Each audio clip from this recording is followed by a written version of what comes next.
Assalamualaikum warahmatullahi wabarakatuh. Alhamdulillah rabbil alamin. Nahmaduhu wa nasta'inuhu wa nastaghfiruh wa na'udzu billahi min shururi anfusina wa min sayyiati a'malina. May yahdihillahu fala mudilla lahu wa may yudlil fala hadiya lahu. Asyhadu an la ilaha illallah wahdahu la syarika lah wa asyhadu anna Muhammadan 'abduhu wa rasuluhu la nabiyya ba'dah. Allahumma shalli wa sallim wa barik 'ala hadzal nabiyyil karim nabiyyina Muhammad ibn Abdillah wa 'ala alihi wa ashabihi wa man tabi'ahu bi ihsanin ila yaumiddin, amma ba'du. Subhanallah walhamdulillah wa la ilaha illallah wallahu akbar wa la hawla wa la quwwata illa billahil aliyyil azim. Allahumma anta rabbi la ilaha illa anta khalaqtani wa ana abduka wa ana ala ahdika wa wa'dika mastata'tu.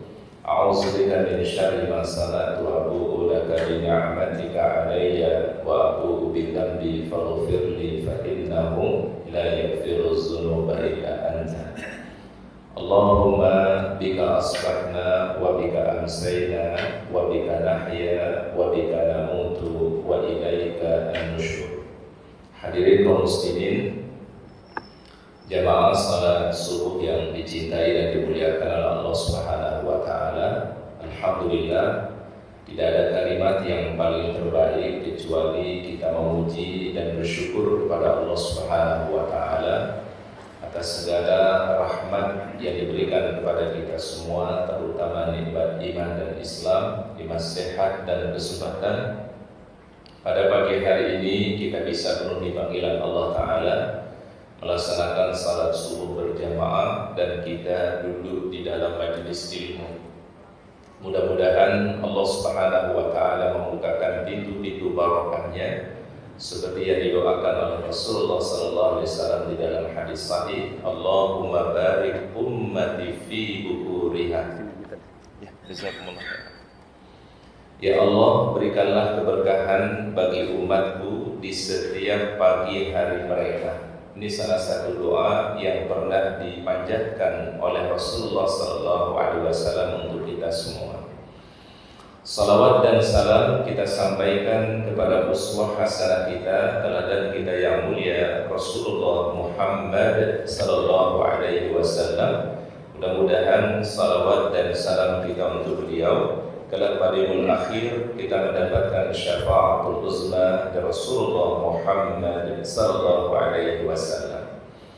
Hadirin yang dirahmati oleh Allah taala, pada pagi hari ini kita melanjutkan kajian kita dari 40 karakteristik mereka yang dicintai oleh Allah taala.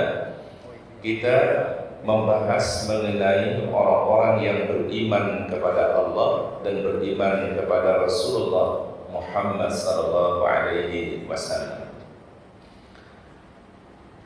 Tema yang kita bawakan di dalam orang-orang yang beriman kepada Allah dan Rasulnya adalah fadilah daripada keimanan. Ketika kita beriman kepada Allah Subhanahu wa taala, beriman kepada Rasulullah sallallahu alaihi wasallam, apa fadilah-fadilah yang kita dapatkan? Apa keutamaan yang Allah taala berikan? Di antaranya kata para ulama, orang-orang yang beriman itu menjadi sebab mendapatkan doa-doa dari para malaikat-malaikat yang mulia dan mendapatkan doa-doa yang terbaik dari para nabi dan rasul. Jadi keimanan kita kepada Allah, inilah yang kemudian para malaikat mendoakan kita semua, dan juga para nabi yang diutus oleh Allah Ta'ala mendoakan orang-orang yang beriman. Allah Subhanahu wa taala sebutkan di dalam surat Al-Mu'min ayat yang ke-7. Surah Al-Mu'min ayat yang ke-7.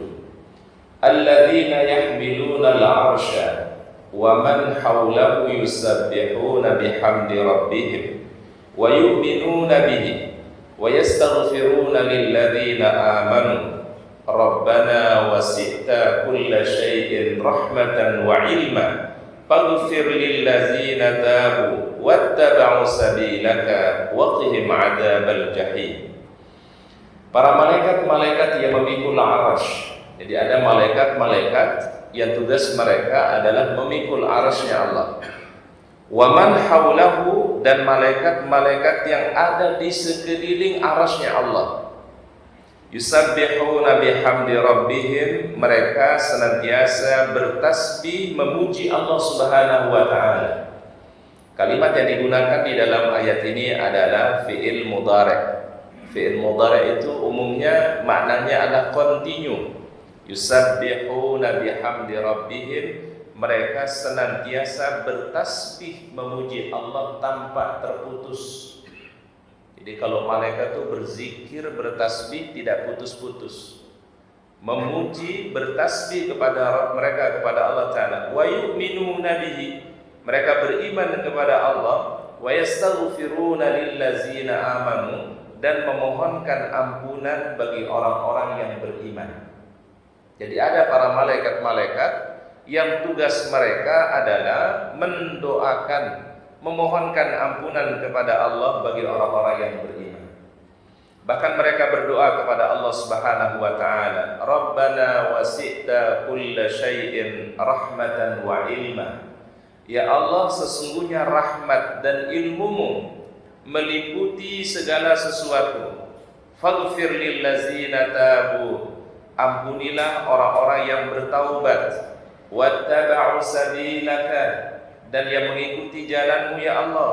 Wa qihim 'adzabal jahim, dan selamatkan mereka dari siksa api neraka-Mu ya Allah.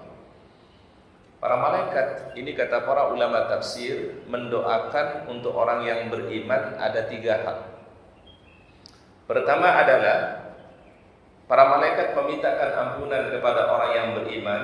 Yang pertama, lilladzina tabu, bagi orang-orang yang bertaubat. Jadi setiap kita bertaubat kepada Allah, beristighfar kepada Allah Subhanahu wa taala, para malaikat itu menguatkan supaya permohonan taubat kita, permohonan ampunan kita diterima oleh Allah Subhanahu wa taala. Ini permintaan pertama para malaikat kepada Allah Ta'ala. Faghfir lillazina tabu, ya Allah, berikanlah ampunan bagi orang-orang yang bertaubat. Yang kedua, wattaba'u sabilaka, para malaikat itu mendoakan mendapatkan ampunan bagi orang-orang yang mengikuti jalan Allah Subhanahu wa taala, mengikuti Al-Qur'an, dan tentu adalah mengikuti hadis atau sunnah Rasulullah sallallahu alaihi wasallam. Karena kalau disebut Al-Qur'an itu tidak bisa terlepas dari hadis, ya. Sekali lagi para jamaah, kalau disebut di dalam Al-Qur'an, ya, kalau ada penyebutan yaitu Al-Qur'an atau Alkitab, maka tidak terlepas daripada Al-Hadis. Karena kita tidak bisa memahami Al-Quran secara baik kalau kita tidak memahami hadis-hadis Rasulullah sallallahu alaihi wasallam. Berarti ini 2 hal yang tidak bisa terpisahkan.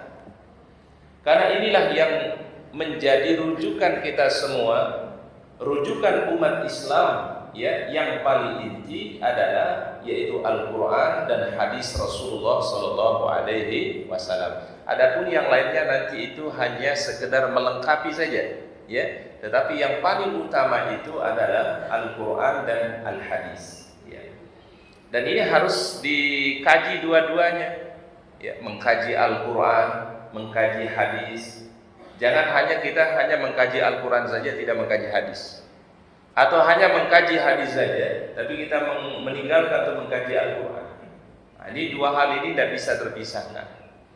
Maka malaikat tadi berdoa kepada Allah, wattaba'u sabilaka, berikanlah ampunan ya Allah bagi orang-orang yang mengikuti jalan-Mu, yaitu mengikuti Al-Quran dan mengikuti apa? Hadis Rasulullah SAW. Permohonan yang ketiga para malaikat adalah waqihim azabal jahim, ya Allah selamatkan mereka, lindungi mereka dari siksa api neraka. Ini yang kemudian kita sering berdoa kepada Allah, Rabbana atina fid dunya hasanah wa fil akhirati hasanah wa qina azzabannar, dan malaikat memohon kepada Allah supaya doa-doa kita tadi terijabah oleh Allah Subhanahu wa taala. Kemudian Nabi Nuh alaihi salam juga mendoakan orang-orang yang beriman.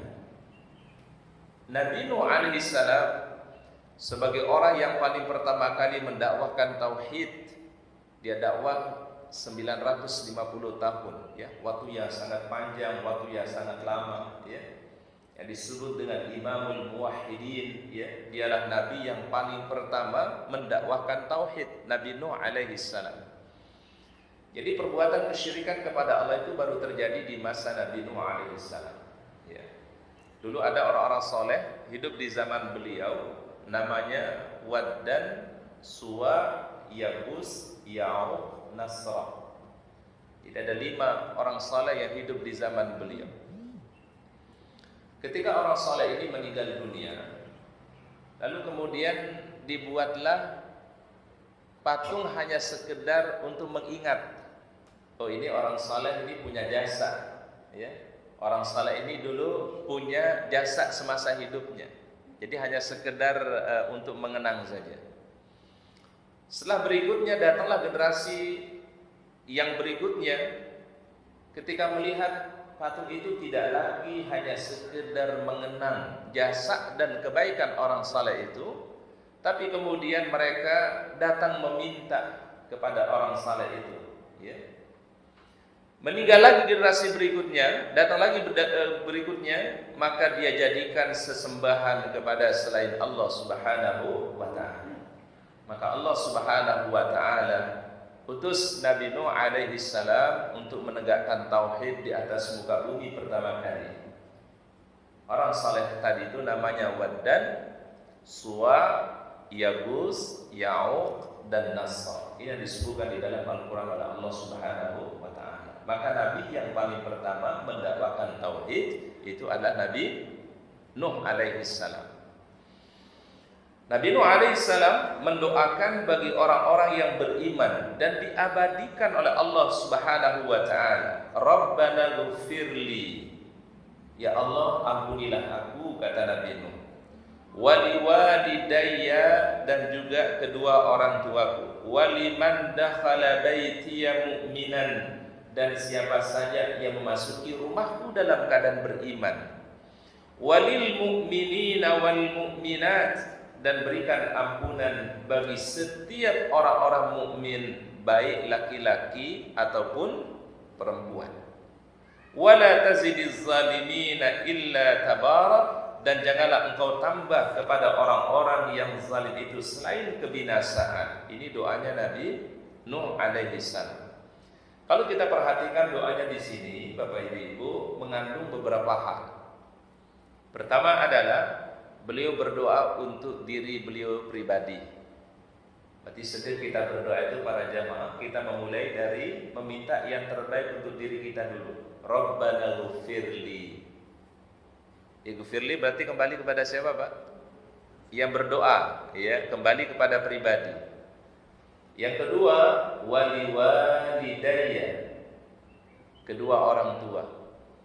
Karena orang yang paling hebat, orang paling istimewa dalam kehidupan kita tidak ada lain adalah kedua orang tua kita. Rabbana ighfirli waliwalidayya, dan kedua orang tua. Doa beliau yang ketiga, waliman dakhala baitiya mu'minan, siapa saja yang memasuki rumahku dalam keadaan ia beriman kepada Allah. Berarti maksudnya adalah umat beliau yang beriman kepada Allah.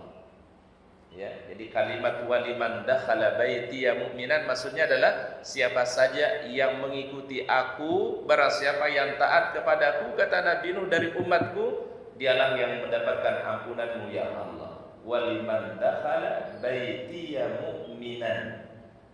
Berarti ini doakan untuk umat beliau yang beriman, ya. Yang berikutnya permohonan beliau walil mu'minina wal mu'minat. Ini sifatnya khusus apa umum, Pak? Khusus apa umum? Umum kan? Lil mu'minina wal mu'minat, bagi orang-orang yang beriman, laki-laki ataupun perempuan. baik yang hidup di zaman beliau atau yang datang setelah zaman beliau, ila yaumil qiyamah, sampai hari kiamat. Kalau tadi kalimat yang pertama khusus, waliman dakhala baitiya mu'minan, orang-orang yang memasuki rumahku dalam keadaan beriman dari umatku, kata Nabi Nuh. Berarti khusus yang hidup di zaman beliau. Tetapi kalimat walil mu'minina wal mu'minat itu umum. Siapa saja yang beriman kepada Allah, ya Allah berikanlah ampunan kepada mereka. Itulah yang kemudian Bapak Ibu, di setiap hari Jumat khatib itu selalu membaca doa, mengawali doanya dengan memohonkan ampunan bagi setiap orang-orang mukmin. Apa ucapannya Pak Khatib? Allahumma ighfir lil muslimina wal muslimat. Kemudian wal mu'minina wal mu'minat al ahya minhum wal amwat. Ya Allah, berikanlah ampunanmu kepada seluruh kaum muslimin, laki-laki, perempuan, mukmin laki-laki ataupun perempuan, al-ahya, baik yang masih hidup, wal amwat, ataupun yang sudah meninggal dunia. Jadi didoakan Pak. Jadi dibiasakan doa ini para jamaah, ketika kita berdoa jangan lupa mohonkan yang terbaik bagi saudara-saudara kita, kaum muslimin, kaum mukminin, laki ataupun perempuan. Kenapa? Ada nggak keistimewaannya kalau kita mendoakan orang-orang beriman, Pak? Ada nggak fadilah kalau kita mendoakan orang-orang mukmin? Ternyata ada malaikat yang Allah Ta'ala kirim, lalu malaikat itu akan berkata amin walaka bimithli. Jadi setiap kita mendoakan orang-orang yang beriman, ada malaikat yang diutus oleh Allah, lalu malaikat itu akan berkata amin, ya Allah kabulkan walaka bimithlihi, engkau mendapatkan seperti apa yang kau doakan untuk saudara-saudaramu. Jadi sekali lagi para jamaah, kalau kita berdoa, mari biasakan berdoa untuk diri kita, keluarga kita, keturunan kita, dan untuk saudara-saudara kita, kaum muslimin, kaum mukminin.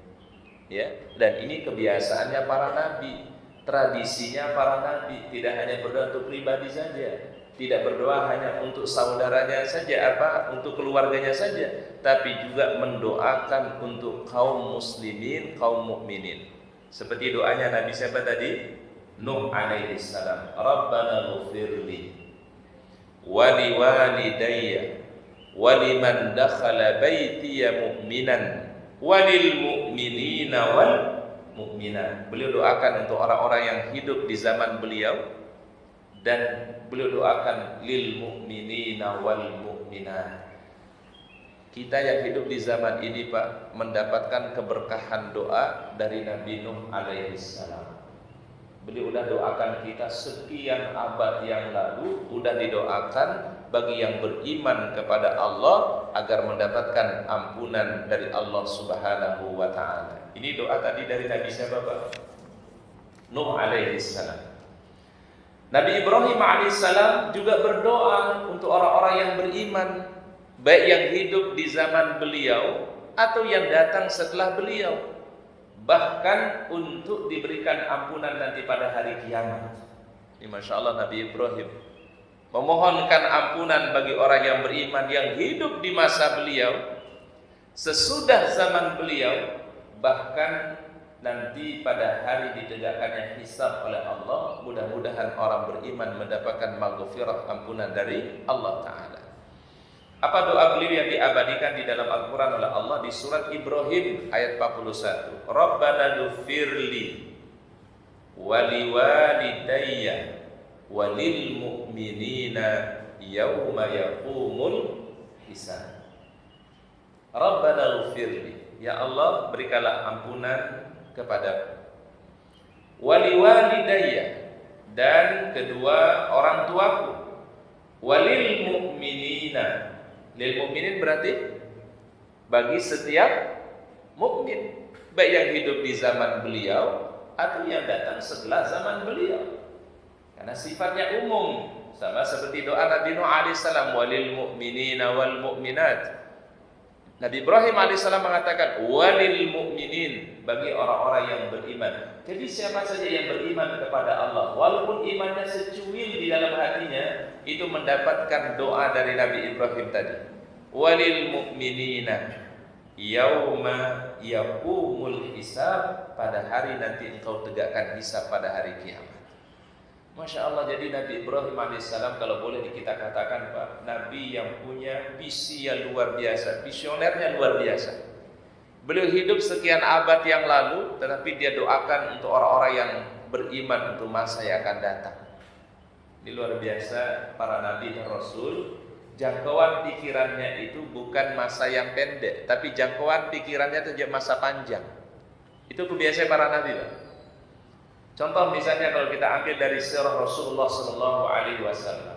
Rasul dulu kan pernah ketika dakwah di Taif dilempari oleh orang Taif. Betul ya Pak ya? Rasul ketika dakwah di Taif pernah diapain Pak? Dilempari, bahkan terluka beliau. Kemudian Nabi sallallahu alaihi wasallam duduk di satu pohon, merintih kesakitan, ya. Bayangkan kekasih Allah, orang yang sangat mulia, terluka di dalam dakwahnya.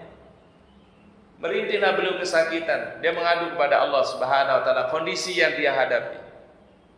Kemudian Allah taala kirim malaikat Jibril alaihissalam bersama malaikat penjaga gunung.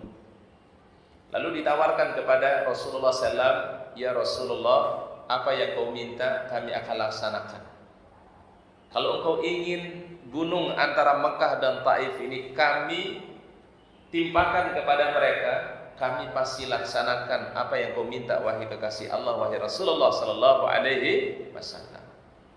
Dibayangkan yang nawarin siapa Pak? Malaikat.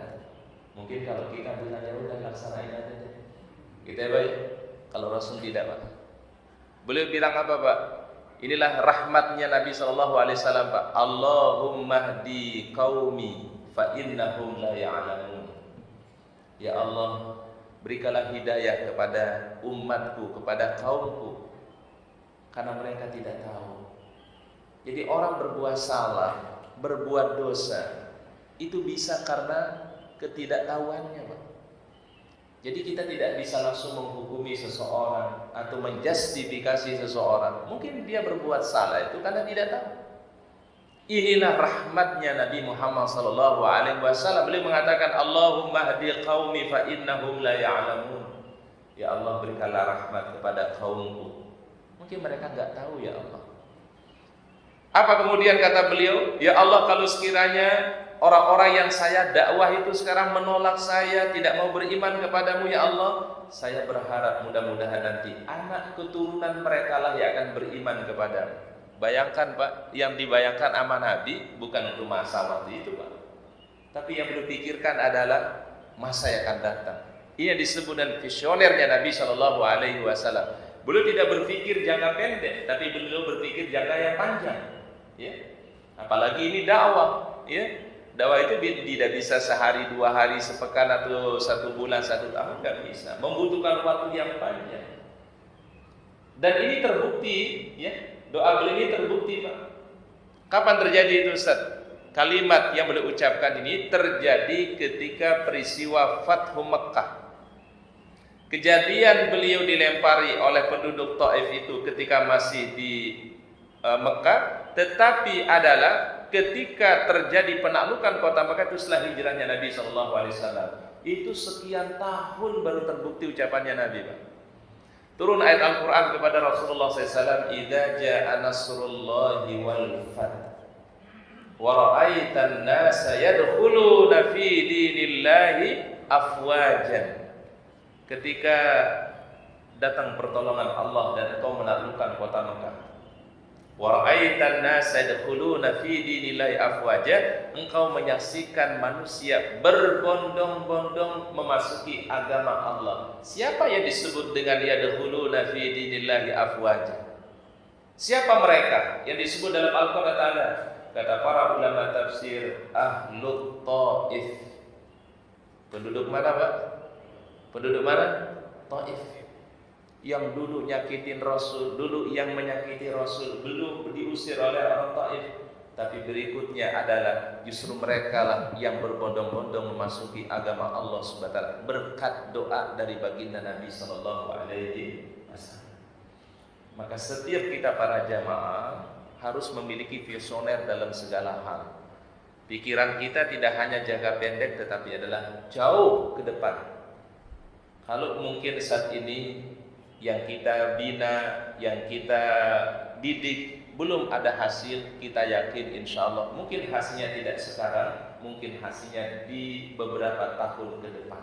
Yang penting tugas kita cuma nanam aja deh. Kita tanam kebaikan, tanam kebaikan, tanam kebaikan, insya Allah hasil Allah Ta'ala bisa berikan segera, Allah Ta'ala bisa kasih tunda. Ya, betul ya Pak ya? Ada kebaikan yang Allah Ta'ala segerakan, tapi ada juga kebaikan yang apa? Tertunda oleh Allah Subhanahu wa taala. Yang penting tugas kita adalah kita tanam kebaikan, tanam kebaikan, tanam kebaikan. Bisa hasilnya disegerakan oleh Allah, bisa hasilnya mungkin ditunda oleh Allah Subhanahu wa taala. Penduduk Taif itu enggak langsung beriman, Pak. Ya. Tapi berimannya setelah sekian tahun baru mereka beriman kepada Allah taala, tapi sudah mendapatkan berkah dari doa Rasulullah sallallahu alaihi wasallam. Coba kalau Rasul mohon maaf Pak, kalau Rasul waktu ditawarkan sama malaikat Jibril, ya Muhammad, bagaimana kalau ini gunung Mekah dan Taif ini kami lemparkan kepada mereka, udah selesai urusan. Mungkin nggak ada orang Taif yang beriman kepada Allah, mungkin nggak ada orang Taif yang beriman kepada Rasulullah Sallallahu Alaihi Wasallam. Ada satu hal yang menarik di Taif ini Pak, mungkin jamaah yang umroh pernah ke Taif. Karena sekarang di Arab Saudi ya kalau jamaah umroh itu diperbolehkan berkunjung selain daripada 2 tempat. Kan kalau biasanya jamaah haji itu berkunjungnya hanya Mekah dan Madinah. Ya Pak ya. Mulai beberapa tahun belakangan ini Saudi membolehkan ya berkunjung ke lokasi selain Mekah dan Madinah. Biasa tujuannya itu adalah Taif, kemudian Badar. Kalau Badar ini letaknya sekitar 150 kilo dari kota Madinah. Ada lagi namanya Tabuk. Tabuk atau Madain Saleh kurang lebih sekitar 800 kilo dari Madinah Al-Munawwarah. Nah, sekarang diizinkan kalau orang umroh mau city tour ke lokasi itu boleh untuk melihat sejarah ya. Ada Badar, ada Taif, ada Madinatul Ula atau Madain Saleh namanya. Ini udah berbatasan dengan Yordan ya, wilayah namanya Madain Saleh. Ada satu hal yang menarik di Taif ini para jamaah. Taif ini daerah yang sangat sejuk di Arab Saudi. Ya. Kita kalau mungkin lihat Mekah, Madinah ya, mungkin jarang lihat pepohonan gitu Pak ya. Kalau di sana Pak, itu pepohonannya luar biasa, sayur-sayurannya luar biasa. Karena daerah dingin, daerah dataran tinggi dia Pak. Ya. Disitulah ada sepupu Rasulullah SAW yang wafat, namanya Abdullah bin Abbas. Ya, Abdullah bin Abbas. Karena di akhir-akhir kehidupannya Abdullah bin Abbas, dia hijrah ke Taif dan meninggalnya di Taif. Sehingga dibangun masjid di Taif, itu adalah nama masjidnya adalah Masjid Ibnu Abbas radhiyallahu anhuma. Ya, pas di tengah kota. Kalau kita namanya masjid apa Pak? Kalau yang di tengah kota itu apa namanya? Yang masjid agungnya atau masjid rayanya itu namanya adalah mengambil nama sahabat Nabi Abdullah bin Abbas. Dan di samping masjid itu tidak jauh dari masjid itu ada pemakaman dan disitulah dimakamkannya sahabat Nabi, sepupu Nabi juga Abdullah ibnu Abbas atau yang dikenal dengan Ibnu Abbas ahli tafsir ya dari sahabat Rasulullah Sallallahu Alaihi Wasallam. Jadi kalau bisa para jamaah nanti kalau mungkin berumroh ya, mungkin bisa diminta ke travelnya untuk bisa melakukan kunjungan ke Taif. Taif ini nggak jauh ya, paling berangkat pagi nanti sore udah bisa pulang ya. Yang penting bisa mengetahui sejarah ya, karena kita kalau ke tanah suci itu bukan hanya sekedar ibadah ritual saja, tapi kan banyak hal-hal yang kita bisa ambil nilai-nilai kebaikannya, termasuk mengunjungi ya tempat-tempat yang memang memiliki nilai historis sejarah Islam. Ya. Baik, kemudian berikutnya fadilah beriman kepada Allah. Iman kepada Allah adalah sebab untuk membebaskan dari kedukaan, dijauhkan daripada kedukaan, dijauhkan daripada kesedihan ketika orang beriman kepada Allah Subhanahu wa taala. Allah Ta'ala gambarkan tentang Nabi Yunus alaihi salam dalam surah Al-Anbiya ayat 87 sampai ayat 88. Wa dhannuni idh dhahaba mughadiban fadhanna an lan naqdira alaihi fanada fiz zulumati an la ilaha illa anta subhanaka inni kuntu minaz zalimin. Fastajabna lahu wa najjaynahu minal ghammi wa kadzalika nunjil mu'minin. Dan ingatlah kisah Dhunnun. Jadi kalau disebut Dhunnun di Al-Qur'an itu maksudnya adalah Yunus alaihi salam. Jadi disebut dilamakan dengan sebutan Dhunnun. Jadi kalau dengar kata Dhunnun, ini maksudnya berarti Nabi siapa? Yunus alaihi salam. Dan ingatlah kisah Dhunnun, yaitu Nabi Yunus alaihi salam ketika ia pergi dalam keadaan marah, kesal. Kenapa dia kesal, Pak? Karena umatnya enggak mau beriman. Dia tinggalkan kaumnya dalam keadaan penuh kecewa. Dia tinggalkan kaumnya dalam keadaan marah. Dia tinggalkan kaumnya dalam keadaan begitu kesal karena kaumnya tidak mau beriman. Padahal beliau sudah dakwah dengan baik, sudah dakwah dengan sabar, sudah dakwah dengan lembut. Tapi memang karena kaumnya keras kepala, enggak mau beriman. Akhirnya beliau meninggalkan kaumnya dalam keadaan apa, Pak? Dalam keadaan marah, dalam keadaan kecewa, ya. Fadhanna an lan naqdira alaihi, lalu ia menyangka bahwa kami tidak akan mempersempit, menyulitkannya. Makanya Allah Ta'ala uji dia, Pak. Diuji Nabi Yunus alaihissalam ditelan oleh ikan. Itu suatu yang sempit bagi beliau, keadaan yang sempit bagi beliau. Lalu ia menyeru kepada Allah Ta'ala. Dia menyadari kehilafannya, menyadari kekurangannya. Fanada fiz zulumat, lalu ia menyeru dalam keadaan yang sangat gelap, ya, di dalam perut ikan itu. Apa kalimat yang dia ucapkan? La ilaha illa anta subhanaka inni kuntu minaz zalimin. La ilaha illa anta, tidak ada ilah yang disembah kecuali engkau. Subhanaka, maha suci engkau ya Allah. Inni kuntu minaz zalimin, aku termasuk orang yang berbuat zalim. Apa bentuk kezaliman yang dimasukkan Nabi Yunus? Dia tinggalkan kaumnya dengan penuh kekecewaan. Dia tinggalkan kaumnya dengan penuh kemarahan. Ya. Dan disinilah para jamaah mohon maaf, para ulama mengatakan kita tidak boleh mengandalkan keberhasilan itu sesuai kemampuan kita, jangan. Karena yang Allah Ta'ala kasih hidayah itu bukan hak kita. Ia memberikan hidayah itu bukan hak manusia, tapi memberikan hidayah siapa? Allah. Ya. Makanya ada ayat Al-Quran, teguran Allah Ta'ala kepada Nabi Muhammad SAW adalah lasta alaihim bimusaitir. Itu kan firman Allah Ta'ala kepada Rasulullah SAW, lasta alaihim bimusaitir. Apa dia musaitir? Apa kira-kira Pak? Bimusaitir, tidaklah engkau orang yang menguasainya. Apa maksudnya menguasainya? Hak hidayah itu bukan milik engkau wahai Rasulullah. Itu hak Allah Subhanahu wa taala. Lasta alaihi bimusaitir. Tugas engkau yang penting sampaikan kebaikan, sampaikan risalah. Udah cukup. Ya. Lasta alaihim bimusaitir, bukan engkau yang menguasai mereka, kami yang menguasai mereka, kata Allah Subhanahu wa taala. Ini yang terjadi juga pada Nabi siapa, Pak? Yunus. Dia kecewa gara-gara kaumnya enggak mau beriman. Beliau kecewa, marah gara-gara kaumnya tidak mau mendengarkan dakwah beliau. Padahal itu hak Allah Subhanahu wa taala untuk membukakan hati mereka menerima iman itu atau tidak. Itu hak Allah Subhanahu wa taala. Nah, jadi artinya Allah Ta'ala ingin memberikan teguran kepada Nabi Yunus alaihissalam. Jangan engkau kecewa ketika dakwahmu tidak diterima. Jangan engkau kecewa ketika ajakanmu tidak direspon oleh kaummu. Engkau sabar aja menghadapi mereka. Gitu kurang lebih Pak mafhum daripada ayat ini. Tapi keburu Nabi Yunus Pak? Meninggalkan kaumnya. Nah, apa yang terjadi para jamaah? Ini kalau kita baca dalam sejarah, Pak, dalam tentang Nabi Yunus alaihissalam.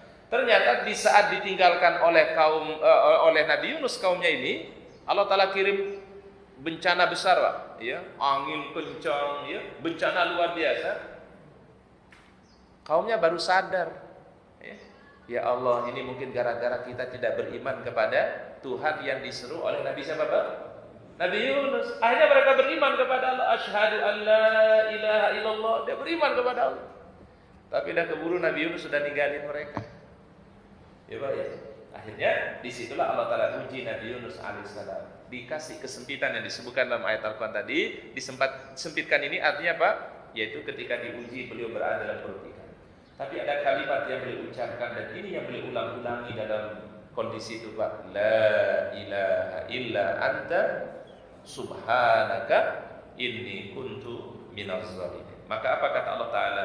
Fastajabna lahu. Kami ijabah doanya dia. Doanya siapa? Nabi Yunus. Wa najjaynahu minal ghammi. Dan kami keluarkan dia dari segala kesulitan. Ini bayangkan ini. Jadi doa ini sudah kita paham. Apa fadilah kalau dibaca? Apa hikmahnya kalau dibaca? Ya. Wa najjaynahu minal ghammi. Kami keluarkan dia dari apa? Kesulitan, penderitaan. Wa kadzalika nunjil mu'minin, dan demikianlah kami selamatkan orang-orang yang beriman. Nah, ini ayat pernah ditanya oleh para sahabat. Apa kata para sahabat? Ya Rasulullah, apakah ayat ini khusus untuk Nabi Yunus atau untuk yang lain juga? Apakah doa la ilaha illa anta subhanaka inni kuntu minaz zalimin khusus untuk Nabi Yunus saja atau juga berlaku bagi yang lainnya? Apa jawab Rasulullah SAW? Doa itu adalah doanya Nabi Yunus, tetapi berlaku bagi orang-orang yang beriman. Apa artinya, Pak? Kalau orang membacanya, Allah Ta'ala akan kasih kemudahan. Kalau orang mengamalkannya, Allah Ta'ala kasih kelapangan. Maka kata Rasul adalah man da'a bida'wati zinnun. Barang siapa yang selalu berdoa dengan ucapannya Nabi siapa?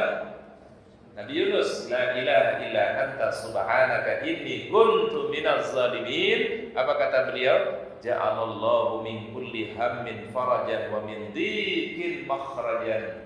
Allah Ta'ala kasih kemudahan ketika menghadapi kesulitan, dikasih solusi-solusi yang terbaik ketika ia menghadapi problem-problem yang dia sedang hadapi. Apa kata Rasul mengutip ayat tadi?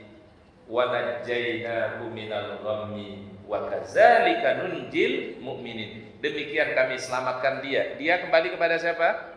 Yunus. Domir haknya itu, Pak, kembali kepada Nabi Yunus. Wa kadzalika nunjil mu'minin, dan demikian kami selamatkan juga orang-orang yang beriman. Berarti kalimat yang kedua ini memahami bahwasanya orang-orang mukmin boleh mengamalkan doa Nabi siapa? Yunus alaihissalam. Itu kurang lebih makna yang diucapkan oleh Rasulullah SAW. Maka menjadi sunnah Nabi SAW para jamaah biasakan membaca doa Nabi Yunus.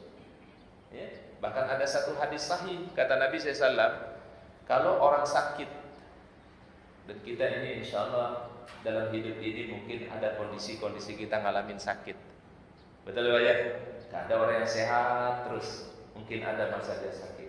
Kata Rasul, apabila orang dalam kondisi sakit lalu membaca doa Nabi Yunus alaihissalam arba'ina marratan.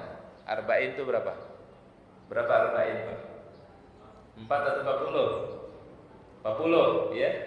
Siapa yang sakit kata Nabi lalu membaca doa Nabi Yunus arba'ina marratan sebanyak 40 kali. Apa kata beliau?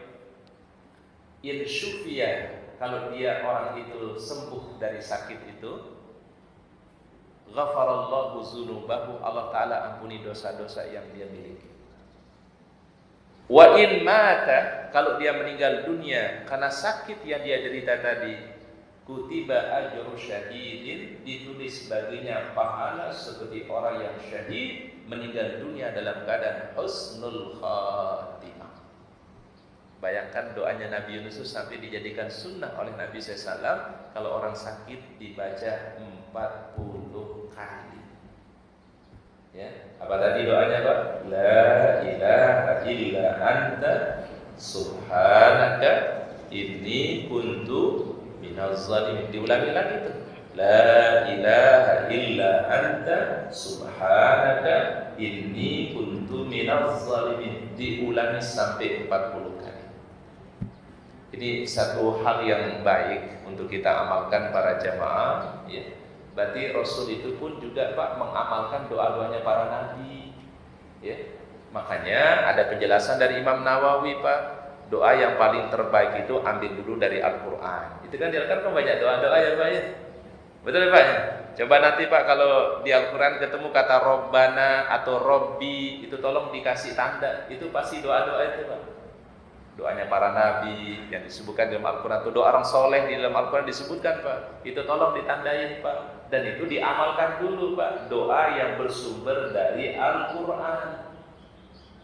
Kedua, kata Imam Nawawi, setelah mengambil doa dari bersumber Al-Quran, ambil doa yang bersumber dari As-Sunnah atau hadis. Itu nomor 2 Pak.